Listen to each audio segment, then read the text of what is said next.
Hey folks, Pirate Tiger here. Graziano here, son of the prince, has just accused us of being uglier than an Apulian whore, which, I don't know anything about the sex workers of Apulia, but frankly, it's quite obviously intended as an insult. And I think I better do something about this. I don't know what. This is my first time playing the game. So let's find out. I'm still raging. It's fine. Let's move on. Let's find out how we're going to kick his ass. Hold thy tongue and speak to my guest and one of my dear friends. My apologies, Graziano had something of temper to him. A temper? He's a tit. He's a foppish tit.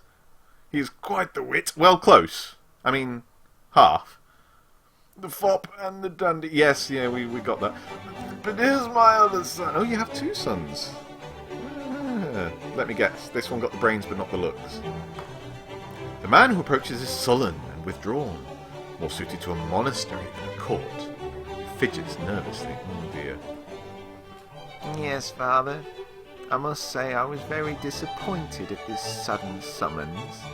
I am pursuing a line of Aristotle and rather agree with his analysis of the inferior sex. Oh, I am gonna philosophize the hell out of you, Pensieroso. I am common ground, surely. This is Pensieroso, and though he spendeth too great a time in his books, he and Aristotle. Right, whatever. Dick. You glare at Pensieroso. He stares back blankly. Yes, because that's all there is behind his eyes. Blankness and misogyny.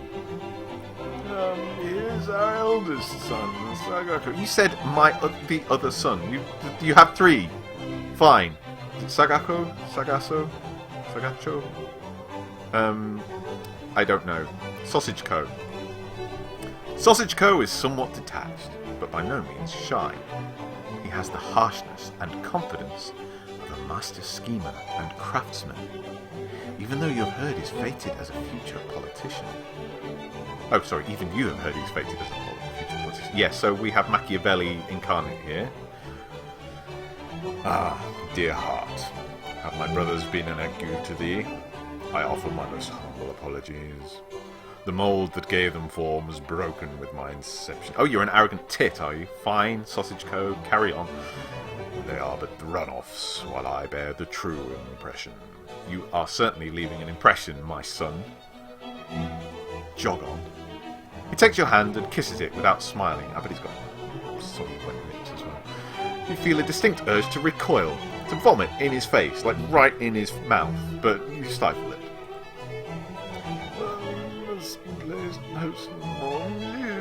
Sausage Co's hands. No, please don't leave me in his fat sausage fingers. Please. Ah, fine. The prince shuffles off, leaving you, your brother and father, alone with Sausage Co. Sadly, I must take myself off soon. Business. But I beg of you, come ye to my chambers some day soon, my friends. I would dearly appreciate the company. Uh-huh. Well, the feeling is not entirely mutual. With that, he turns on his heel and stalks away. Your brother, father, and you hurry back to the house to plot their murder. Time has passed while you attended the concert. All events take time. Thank you for another tautology game. This is not unknown. If an event takes... I mean, that's the definition of an event, surely. Something that happens at a time. Well, I mean, it could be an instantaneous event, but these clearly aren't. Look, fine, let's move on. It's fine. If an event takes place in the morning, for example, you will not be able to do anything else for the whole morning. I can multitask. It's fine, but be like that. You have been invited... I'm still raging. These boys are so rude. You've been invited to visit Sausage Co. in his chambers. You can do this by clicking the visit button below Sausage Co.'s portrait. Why? Why would I? Why? Fine, continue. Interesting. Is that going to take time then? What does this mean? Let's do it. We're still tutorializing in a sense. You and your family pay a visit to Sausage Co. He welcomes you with open arms. Ah, my friends, I'm glad you came. Why, I have missed the company of you men. And your daughter is enchanting. I'm sorry I did not meet her before. Before what? Before she became a woman. You are already creeping me out. The conversation turns to your father and brother's adventures. But what confounds the courtiers now is how, in God's name, you amass this wealth. Cotton, slaves, and molasses? Sorry? Yeah, okay. Poor taste joke, I'm sorry. There's a quote from one of the Sharp films. Anyway, I'm told the dockers were unloading it 2 days. It was so great a draft. Draft is how heavy a boat sits in water. My father and brother were most fortunate in that respect. Yes, the boat was nearly flooded. That's why we had such a heavy draft, but oh well. But how came you by it? A primitive tribe? Perhaps the tomb of a king? Or perhaps they worked hard, because they're not arses. No, we did not pillage the people we found, you tit. It was on our return. A Spanish galleon, hauling treasures from we know not where, had become parted from its flotilla in a storm. We seized it through trickery. You nicked it from the Spanish, you badass. Alright, brother, you may be a fool, but I like you. Astonishing. I would not have thought it.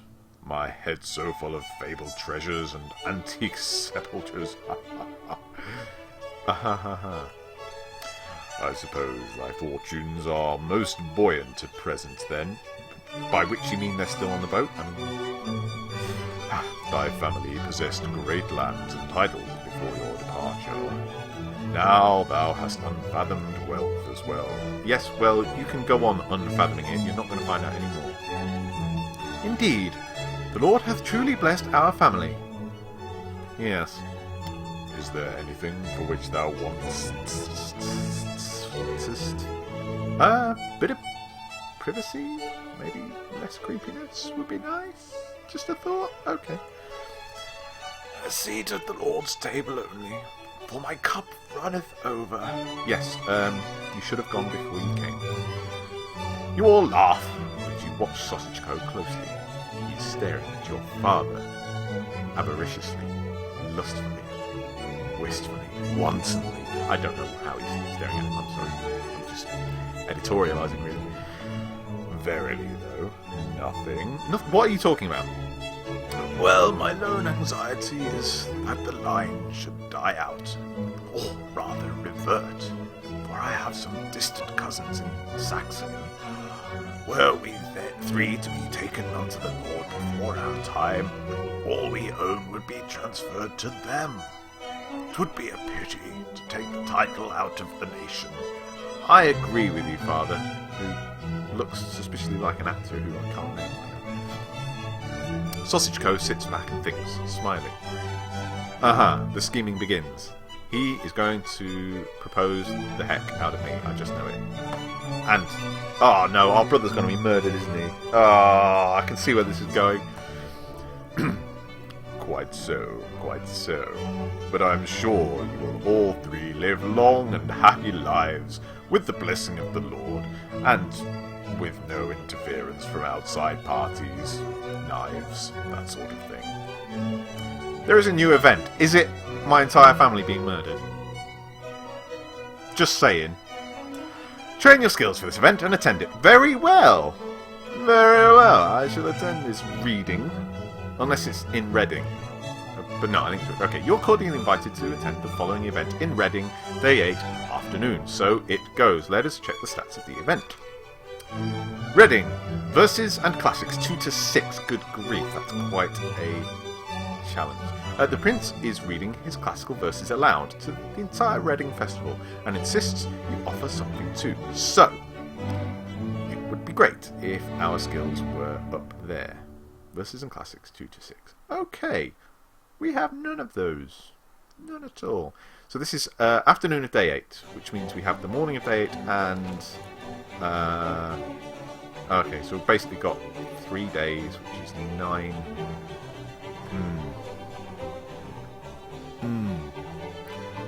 We've got 9 opportunities to train, and we need 10 verses and classics in total, because to get from 1 to 6, is 5, and we've got versus and classics. I don't know if we need both of them, but I mean, we've got to try. Is this how the game plays out? Is it sort of, okay, you need to develop your swordplay and hawking and firearms in order to sort of beat the game, but you need all the others in order to sort of keep going through the game, as it were, and so there's this constant risk-reward trade-off thing. I don't know. Let's soldier on and find out. Verses. You and your father spend an hour or two writing verses. Dirty limericks, mostly. And then come together in the evening to hear each other's work. He always was a greater poet than you. His rhymes jingle like silver chains, whereas yours drip off the tongue like rotten tar. So it goes. And now, if we go on to this classics. Yes, verses and classics. Why classics? It's a reading. We don't want to read classics. We want to read filthy limericks. Spike Milligan. There we go. Classics. The three of you sit down and open a book of Homer and a lexicon. Oh! Your father, who never fails to mention that he was tutored by the great Erasmus, helps you through it. Your Greek is much more compendious than your brother's, and apparently so is our English vocabulary, and you find yourself making grammatical leaps as he shakes his head, dumbfounded, and occasionally trying to lick his elbow. So it goes. Right. We have a few more sessions of this. So, jingles like silver chains, dumbfounded brother, silver chains. Ooh, dumbfounded brother. Nothing changing. Okay, maybe at 5 we'll get a new flavor text. Let us find out. Our reading's tomorrow afternoon. Okay. Silver chains, right? Fine, and classics as well. There we go. Now, the reading is this afternoon. So, do we want verses or do we want classics? Now, it looked like the portrait of Sausage Co. pertained to music, firearms, and rhetoric. As in, it was positioned over these 3. So I guess these are the 3 that more specifically pertain to him. Maybe. Who's the Prince is reading classical verses aloud? So, okay. So, what? The Prince is reading verses in Reading? I don't understand what's going on. But okay, so we're done with this chap. We're going to be introduced to one of the others. So either of these is good, frankly. Assuming one of the suitors is here and one is here, and these skills pertain to them specifically. I'm kind of trying to imagine how the game is going to play out, because we are still kind of tutorializing. I mean, the classics are fine, but verses are, well, you know, there are classic verses as well, so this feels like a broader approach. Jingles, silver chains. Okay. You attend Reading. Your verses are lauded as skillful and elegant. Your classical knowledge serves you well. Booyah! 5 out of 6, good enough. All told, it is an utter and perfect success. So it goes. Damn right, so it goes. On the bomb. At the poetry reading, Parmigiano Reggiano, the youngest brother, takes the floor and recites some of his work. You clap politely, but he's a bit of a tool. Golf clap. Afterwards, he comes over to you. God, what was his voice? Oh, my lady, I'm glad thou camest. I apologise. Yeah, I'm gonna sort of largely do Eddie Izzard, I think, for this guy, because look at that pose. I apologise for my outburst last we met. I confess I am a very choleric soul, all bile and metal, and scarce know what to do. I beg thy forgiveness. Yeah, choleric. It's possible you actually have cholera, if I'm honest, but you're just not that charming. You're a fop and a dandy, but you're not as charming as you think you are, okay? Grudgingly, you mutter your acceptance, along with a few choice words. Allow me to offer my hospitality and recompense. I would see thee and thy family more often. Visit my chambers when next you have the chance. And there's a little bit of Captain Flashheart developing here. Rick Mail, R.I.P. Absolute legend. Okay, so you want me to visit you, Mr. Graziano, Parmigiano Reggiano. Visit Graziano by clicking the visit button below his portrait. Okay, let us visit Graziano. Let's just check this doesn't actually take time. Does this class itself as an event? I don't know. Evening, day 8, Thursday. Remember that, because I won't. You and your family visit Graziano, somewhat unhappily. He has his servants bring huge silver goblets of wine, discourses on his many accomplishments. I can pee 6 feet up the wall. But he danced appallingly. Poor man must be his lack of teaching. He came from a lower family, you know, merchants, I think. Well, that's just rude and classist. But to return to the point, I was so incensed by his capering, I cast down the gauntlet, duelled him there and then, and messed his doublet quite finely. Okay, so you are a duelist, a sword player. A legend for the ages, verily. Nice sarcastic quip, brother. I appreciate it. Thank you for sticking up for me in a subtle but undomineering fashion. You're alright by me. Tell me, do you duel? I will soon, I can tell you now. In my youth I trained to it, naturally, and earned my scars. Please excuse my horrible disfigurement.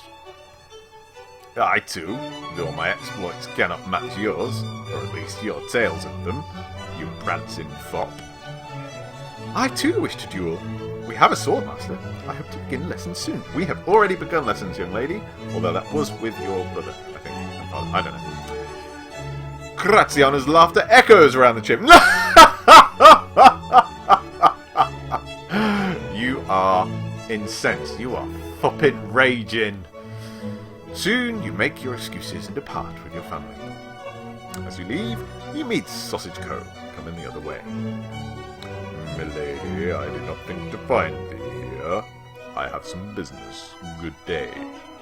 Alright, I guess. Bye. Intrigued, you loiter behind and follow him to Graziano's chamber. You listen outside the door as they conduct a whispered conversation. What thinkst thou then? Willst thou do it? I don't know what this could mean. Aye, by this hand.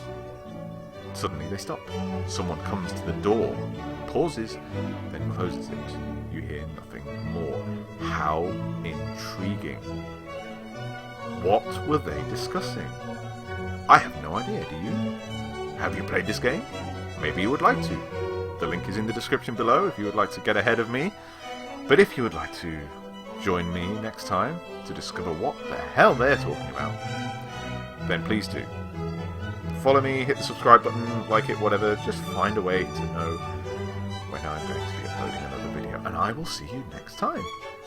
Bye!